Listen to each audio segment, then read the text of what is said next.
Shikeralabaya bahuralabasina matakaralabaya bahuralabasi.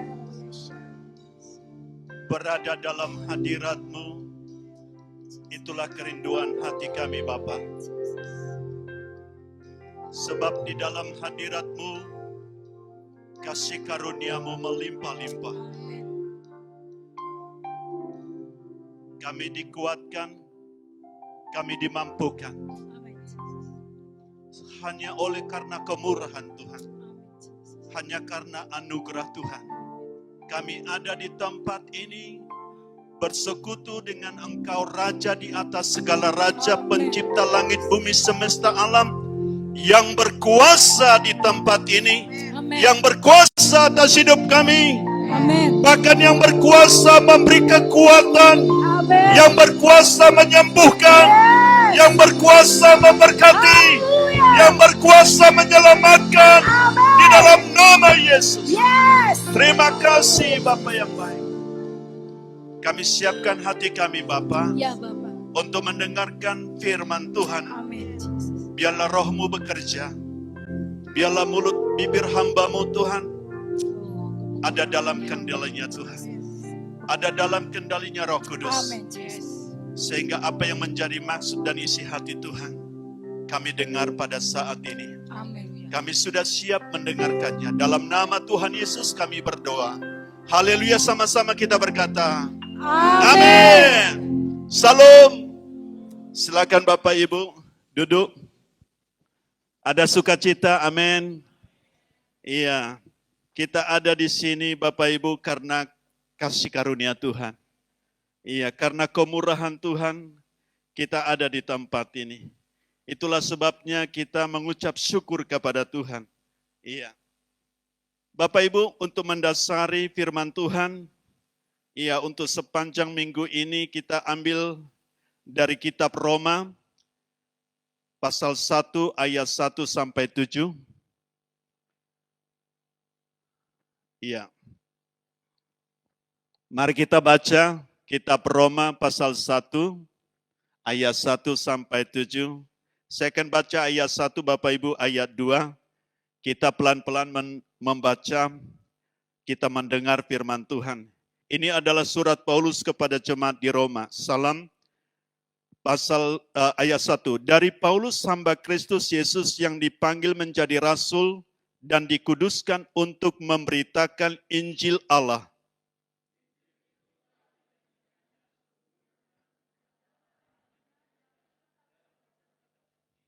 Tentang anaknya yang menurut daging diperanakan dari keturunan Daud,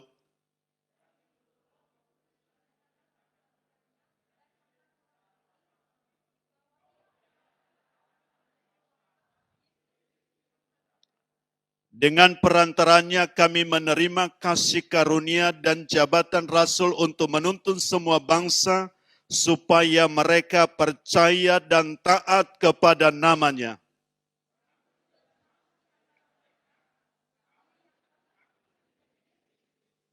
Kita baca sama-sama ayat 7.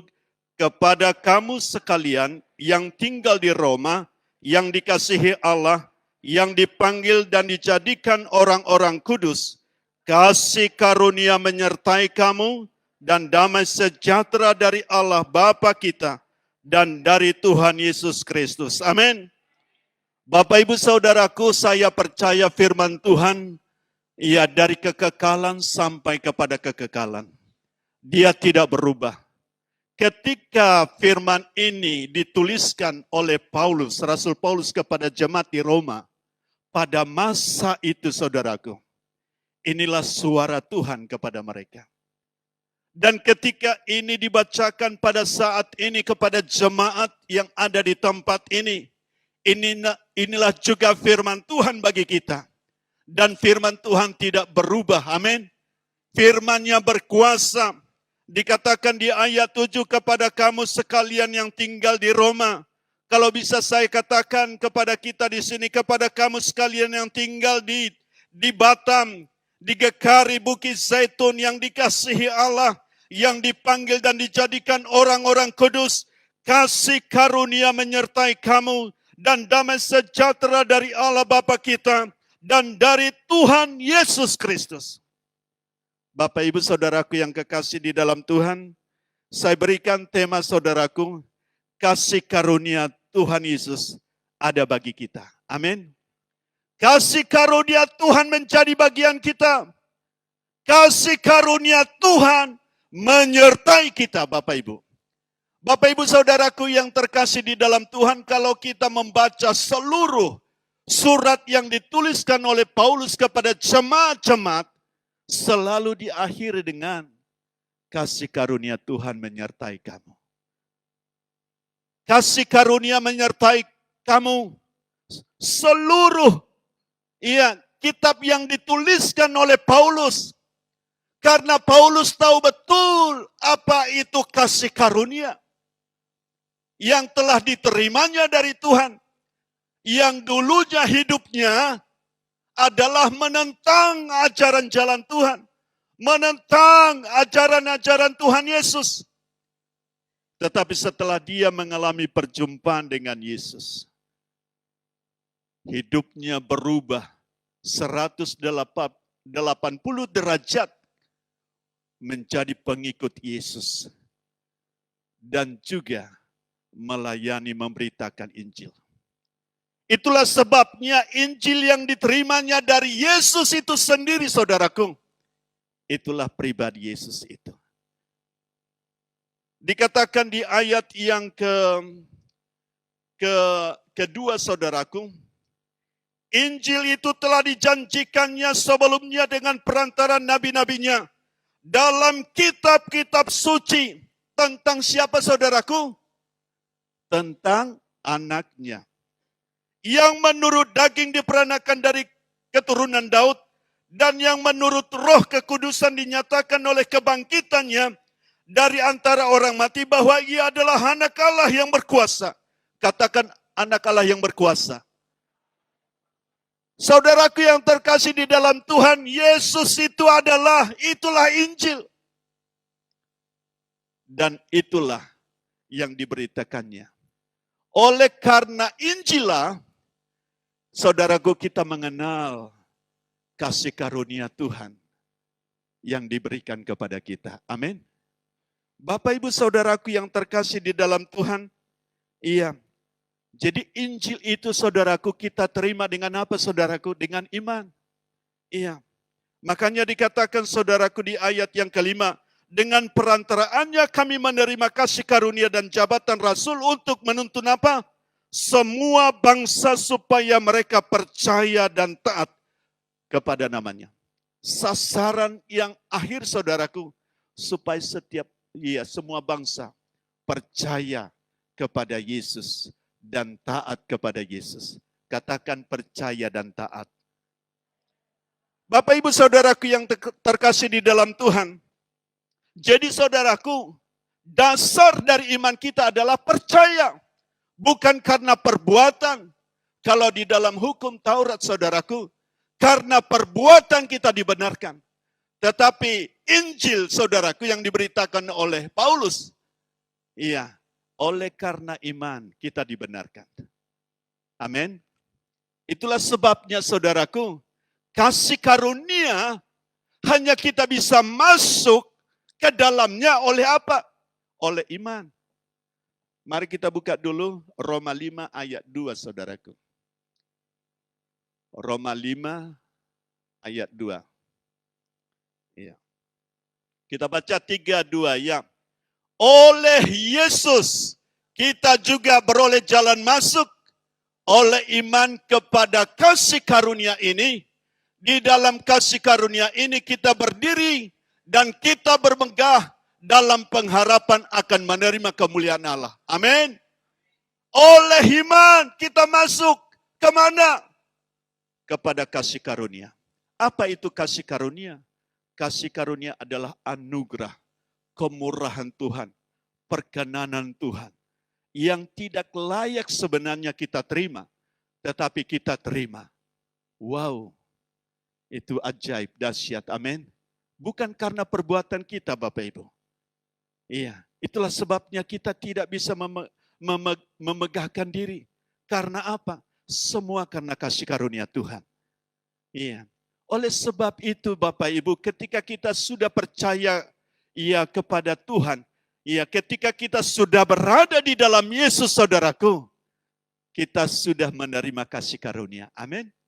Katakan, saya sudah menerima kasih karunia.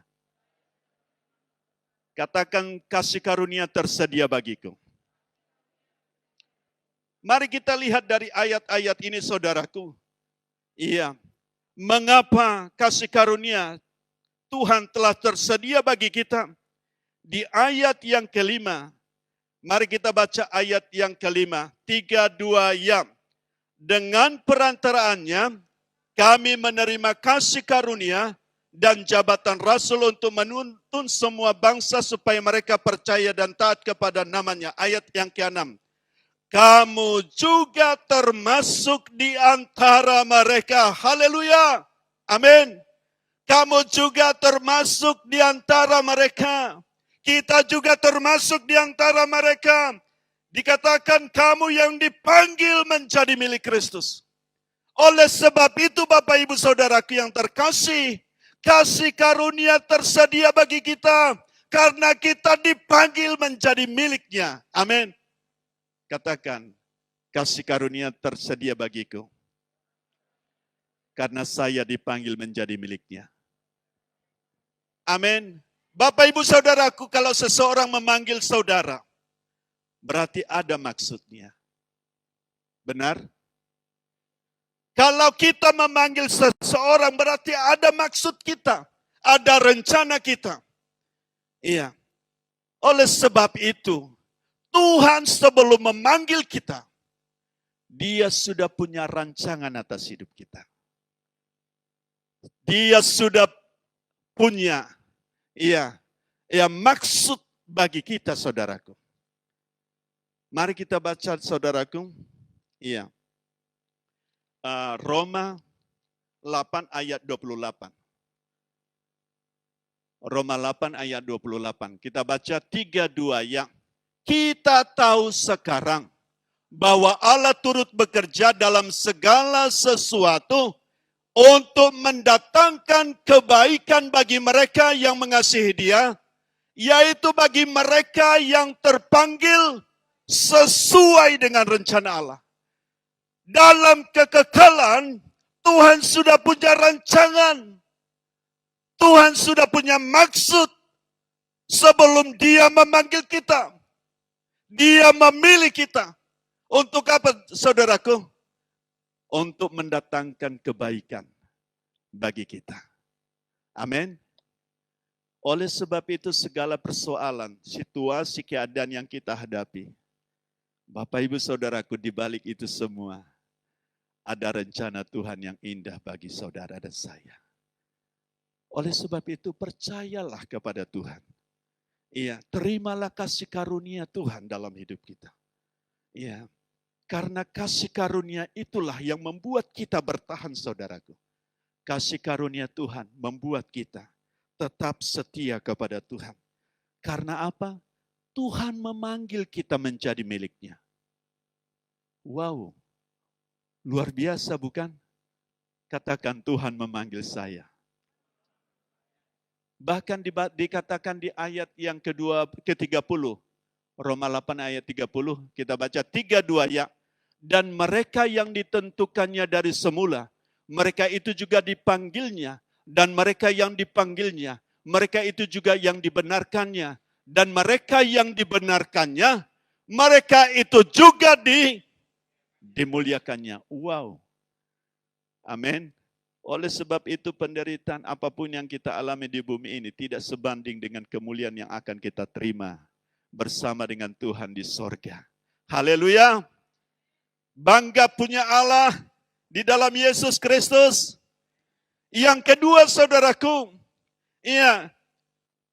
mengapa kasih karunia menyertai kita atau tersedia bagi kita?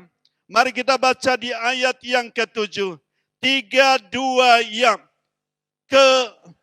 Kepada kamu sekalian yang tinggal di Roma, yang dikasihi Allah, yang dipanggil dan dijadikan orang-orang kudus. kasih karunia menyertai kamu dan damai sejahtera dari Allah Bapa kita dan dari Tuhan Yesus Kristus. Yang kedua saudaraku, kasih karunia telah tersedia bagi kita karena kita dikasihi Allah. Katakan dikasihi Allah. Saudaraku, kalau Anda dikasihi seseorang, Anda bangga bukan? Tetapi apalagi kalau Tuhan, pencipta langit dan bumi saudaraku, mengasihi kita. Wow. Jadi saudaraku, kasih karunia telah tersedia bagi saudara karena kita dikasihi Allah. Amin. Katakan, saya dikasihi Allah. Amin. Iya, coba lihat samping kiri saudara. Katakan, saya dikasihi Allah. Berikan senyum yang terbaik sebagai orang-orang yang dikasihi Allah. Haleluya. Iya, enggak nampak senyumnya karena pakai masker ya. Iya, enggak apa-apa dari mata, karena mata katanya jendela hati. Amin. Jadi saudara, kapan Tuhan mengasihi kita? Bahkan dikatakan ketika kita berdosa, Bapak Ibu. Iya. Coba kita baca Roma 5 ayat 8. Iya. Kita baca sama-sama. 3-2 ya. Akan tetapi Allah menunjukkan kasih-Nya kepada kita oleh karena Kristus telah mati untuk kita ketika kita masih berdosa. Wow. Saudaraku, ketika kita masih berdosa, Tuhan mengasihi kita. Bahkan Kristus rela mati bagi kita karena besarnya kasih-Nya kepada kita. Oleh sebab itu Bapak Ibu Saudaraku yang terkasih, kitab Roma juga mengatakan siapakah yang memisahkan kita dari kasih Tuhan? Tidak seorang pun. Baik ketelanjangan, baik penderitaan, baik kemiskinan apapun, tidak dapat memisahkan kita dari kasih Tuhan. Baik harta maupun kekayaan yang kita miliki, tidak bisa memisahkan kita dari kasih Tuhan. Amin. Iya. Bapak Ibu Saudaraku, biarlah kita menjadi orang-orang yang sungguh. Orang mengenal bahwa kita mengasihi Tuhan. Bahkan dikatakan di ayat yang kelima, kasih Allah telah dicurahkan di dalam hati kita oleh Roh Kudus yang telah dikaruniakan kepada kita. Sungguh dahsyat dan ajaib Bapak Ibu. Kasih Allah telah dicurahkan kepada kita. Ayat yang kelima, Roma 5 ayat yang kelima, kita baca sama-sama. 3-2 ya. Dan pengharapan tidak mengecewakan, karena kasih Allah telah dicurahkan di dalam hati kita oleh Roh Kudus yang telah dikaruniakan kepada kita. Ketika Tuhan mencurahkan kasih-Nya, saudaraku, Dia tidak pernah mengambilnya dari hati kita. Tetapi kita kadang-kadang yang merasa seperti yang tidak dikasihi Tuhan. Lewat apa? Lewat pergumulan, lewat penderitaan, lewat penyakit. Tetapi sesungguhnya kasih-Nya telah dicurahkan kepada kita. Oleh sebab itu saudaraku, kasih karunia selalu tersedia bagi kita. Karena kita dikasihi Tuhan. Amin. Kita dikasihi Tuhan. Yang ketiga saudaraku, saya bacakan ayat 7. Kepada kamu sekalian yang tinggal di Roma, yang dikasihi Allah, yang dipanggil, dan dijadikan orang-orang kudus. Yang ketiga saudaraku, kita dijadikan orang-orang kudus. Amin. Katakan, saya dijadikan orang kudus. Katakan, kita dijadikan orang-orang kudus. Orang-orang kudus adalah orang-orang yang dikuduskan Tuhan dengan darah Yesus. Orang-orang kudus adalah orang-orang yang dipisahkan dari dunia dan dosa saudaraku. Menjadi milik Tuhan. Menjadi keluarga Allah. Orang-orang kudus adalah orang-orang yang diberikan oleh Tuhan hak untuk melayani Dia. Bapak Ibu Saudaraku yang terkasih di dalam Tuhan, kita dijadikan kudus oleh darah Yesus. Kita dibersihkan, kita diampuni oleh Tuhan. Amin. Saudara dan saya dikuduskan oleh Tuhan supaya kita menjadi orang yang penuh dengan sukacita. Amin. Coba kita lihat saudaraku, Efesus 2 ayat 13 saudaraku. Kita baca 3:2 ya. Tetapi sekarang di dalam Kristus Yesus, kamu yang dahulu jauh sudah menjadi dekat oleh darah Yesus. Amin. Oleh sebab itu saudaraku, kita bersekutu. Kata bersekutu saudaraku, tahukah saudara bersekutu? Bersatu dengan Tuhan. Kita disatukan dengan Allah di dalam Kristus Yesus. Siapa yang menaruhkan itu saudaraku? Allah sendiri. Dialah yang menaruhkan kita berada di dalam Kristus. Dia yang membenarkan kita, dia yang menguduskan kita, dia yang menebus kita. Iya, 1 Korintus 1 ayat 30 saudaraku. Dia yang menguduskan kita, dia yang membenarkan kita. Dia yang menebus kita saudaraku. Saudaraku yang terkasih di dalam Tuhan, memang perlu kita terus menjaga hidup kita ini kudus. Di hadapan Allah kita kudus. Secara posisi. Iya, secara posisi kita kudus.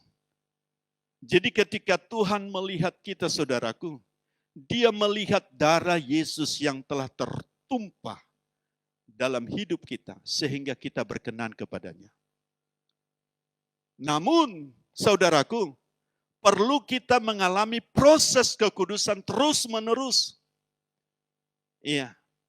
Terus kita mengalami proses kekudusan, itulah sebabnya firman Tuhan, kuduskanlah dirimu. Kuduslah sebab aku kudus. Karena apa? Supaya kita demi hari terus dikuduskan oleh Tuhan. Makanya kita perlu dibersihkan, dipotong segala hal-hal tabiat yang tidak baik di mata Tuhan. Dipotong. Kadang-kadang memang kita mengalami pergumulan. Tetapi Bapak Ibu Saudaraku, itu adalah untuk kebaikan kita. Amin. Oleh sebab itu persoalan apapun yang kita hadapi saudaraku, mungkin itu rencana Tuhan untuk apa? Membersihkan kita, menguduskan kita. Oleh sebab itu mari kita relakan hidup kita terus dikuduskan oleh Tuhan. Amin. Bapak Ibu Saudaraku yang terkasih di dalam Tuhan, mari kita terus supaya kita hidup dalam kekudusan. Iya. Mari kita terus menjaga hidup kita. Iya, karena Tuhan sudah menetapkan saudara untuk kita kudus sebelum dunia dijadikan katanya. Tuhan telah memilih kita supaya kita kudus dan tak bercacat di hadapannya. Wah. Dan kasih karunia itu memampukan kita untuk menjalani hidup supaya kita tetap berkenan kepada Tuhan. Amin. Katakan kasih karunia selalu tersedia bagi saya. Bapak Ibu Saudaraku yang terkasih di dalam Tuhan, apa dampaknya ketika kita menerima kasih karunia dalam hidup kita? Iya, apa dampaknya? Yang pertama saudaraku dengan cepat, iya, kita belajar daripada Paulus. Iya, kita belajar daripada Paulus. Bagaimana dampaknya setelah dia menerima kasih karunia. Yang pertama, dia mengucap syukur. Iya, dia mengucap syukur Bapak Ibu. Di ayat yang 8, iya, pasal Roma 1 tadi, pertama-tama aku mengucap syukur kepada Allahku oleh Yesus Kristus atas kamu sekalian. Jadi dia mengucap syukur Bapak Ibu. Jadi tanda seseorang menerima kasih karunia Tuhan, dia selalu mengucap syukur kepada Tuhan. Amin. Karena Tuhan, karena dia mengerti, dia tahu bahwa Allah turut bekerja dalam segala situasi keadaan untuk mendatangkan kebaikan. Itulah sebabnya kita mengucap syukur kepada Tuhan. Amin. Itu yang pertama, kita mengucap syukur. Katakan mengucap syukur. Dan mengucap syukur itu adalah kehendak Tuhan bagi kita di dalam Kristus Yesus. 1 Timotius 5 ayat yang ke-18 saudaraku, ke-16 ya, 17. Ya, itu mengucap syukur adalah kehendak Tuhan bagi kita. Bapak Ibu Saudaraku yang terkasih di dalam Tuhan, ya, pengucapan syukur kita saudaraku adalah kehendak Tuhan bagi kita. Itu yang pertama. Iya. Yang kedua, saudaraku, apa dampak bahwa kasih karunia sudah tersedia bagi kita? Yang kedua kita baca di ayat yang ke-9, saudaraku. Ayat yang 9, kita baca 3, 2, ya. Karena Allah yang kulayani dengan segenap hatiku dalam pemberitaan Injil anaknya adalah saksiku bahwa dalam doaku aku selalu mengingat kamu. Yang kedua, saudaraku, dia suka melayani. Katakan suka melayani. Orang yang sudah menerima kasih karunia adalah orang yang suka melayani. Melayani. Tahukah saudara bahwa tiap-tiap kita menerima karunia dari Tuhan? Minimal satu. Dan karunia itu, saudaraku, iya, harus kita pakai untuk apa? Melayani. Harus kita pergunakan untuk melayani. Iya, ada hamba Tuhan mengatakan begini, kalau kita mau bertumbuh, harus kita ambil bagian dalam pelayanan. Kalau tidak, tidak bisa. Iya, tidak bertumbuh secara rohani. Tetapi di dalam pelayananlah kita bertumbuh. Kadang kita mau dipotong, kadang kita mau dibersihkan, saudaraku. Iya, Ibu Yuna dulu, iya, udah saya mau mundur lah, saya mau mundur. Saya katakan sekali kita melayani, tetap melayani. Apapun yang terjadi, kita tetap melayani. Amin. Iya. Pelayanan ini adalah satu kehormatan. Adalah satu kasih karunia yang diberikan oleh Tuhan kepada kita. Supaya apa? Supaya kita melayani. Kata melayani ini juga dalam arti yang lain dalam bahasa Yunaninya, saudaraku, ya, menyembah, beribadah kepada Dia. Jadi kita menjadi orang yang suka beribadah, menjadi orang yang suka menyembah. Amin. Menjadi orang yang suka berbakti kepada Tuhan. Jadi saudaraku yang terkasih di dalam Tuhan, iya, kita menjadi orang yang suka menyembah Tuhan. Kita menjadi orang yang suka melayani. Menjadi orang yang suka beribadah kepada Tuhan. Amin, Bapak Ibu. Oleh sebab itu, Bapak Ibu saudaraku yang terkasih, datanglah ibadah-ibadah yang diadakan. Dulu, sewaktu Komsel ya online, banyak orang meminta maunya kita onsite aja, iya, supaya kita bisa saling berkomunitas. Iya, Bapak Ibu saudaraku, siapa yang rajin ke Komsel? Haleluya. Iya, siapa yang tidak rajin ke Komsel? Jangan angkat tangan. Iya, iya. Bapak Ibu saudaraku yang terkasih, mari kita menjadi suka menyembah. Amin. Menjadi suka beribadah kepada Tuhan. Bukan berarti Bapak Ibu yang memang bekerja, harus bekerja. Iya, tetaplah bekerja. Amin.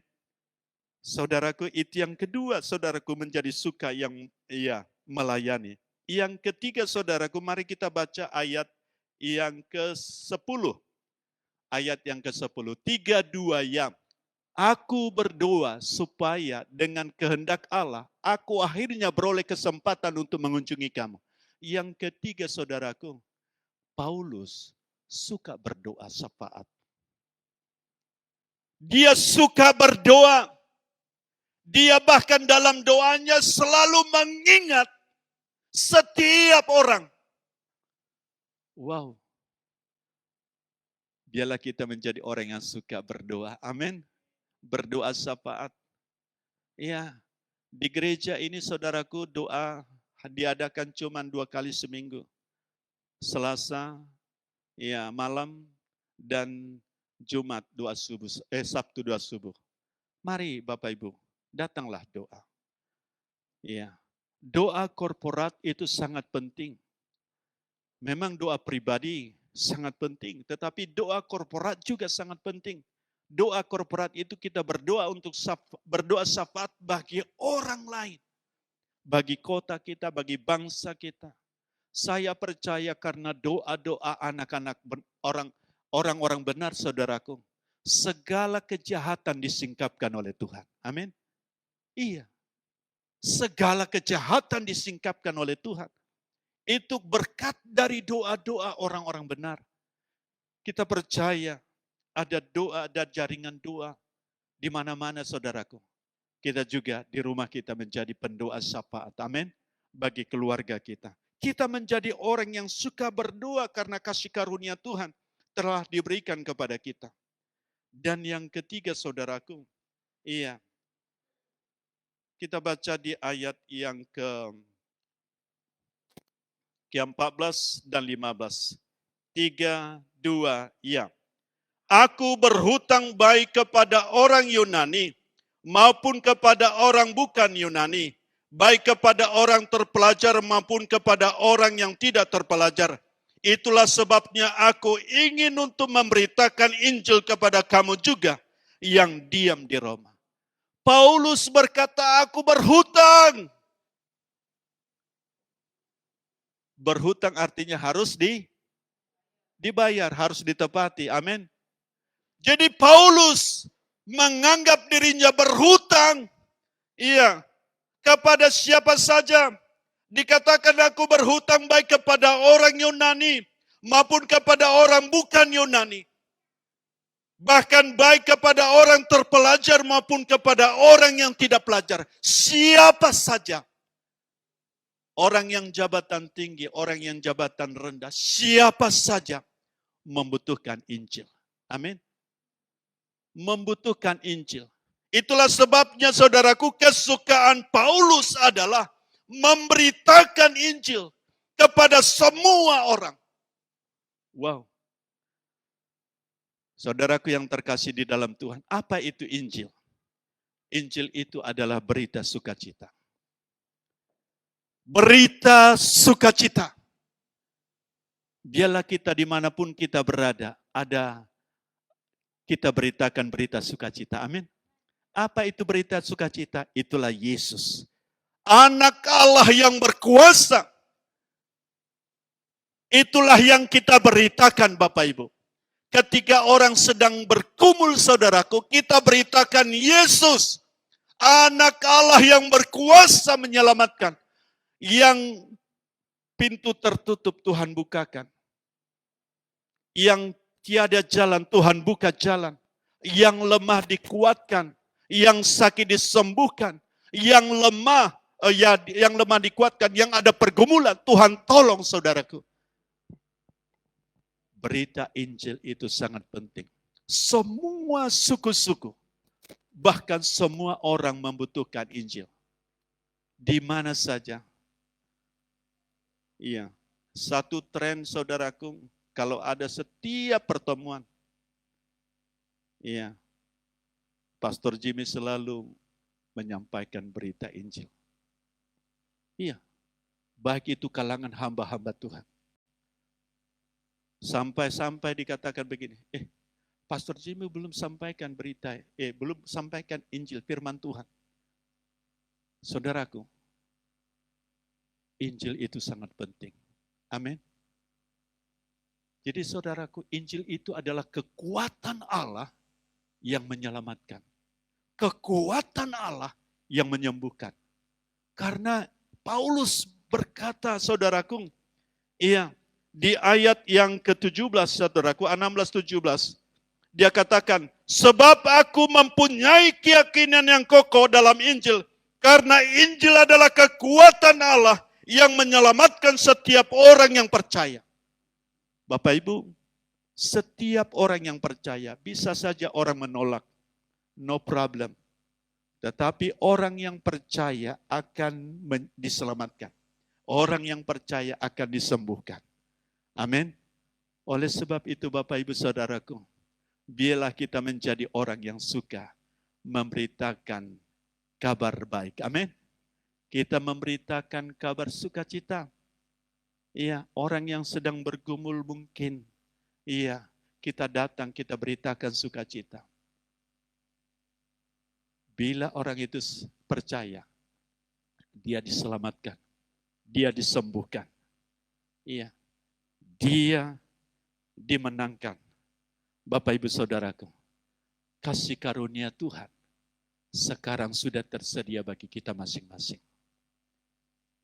Mari Bapak Ibu, supaya kita hidup di dalam kasih karunia Tuhan yang melimpah-limpah. Ketika kita taat saudaraku, Tuhan pasti semakin limpahkan. Ketika kita bergerak sesuai dengan kasih karunia Tuhan, Tuhan semakin limpahkan karena dikatakan Yesus itu penuh kasih karunia dan kasih karunia-Nya melimpah-limpah. Biarlah kita menjadi orang yang percaya. Biarlah kita masuk dalam kasih karunia yang melimpah-limpah itu saudaraku oleh iman kita di dalam Yesus. Amin.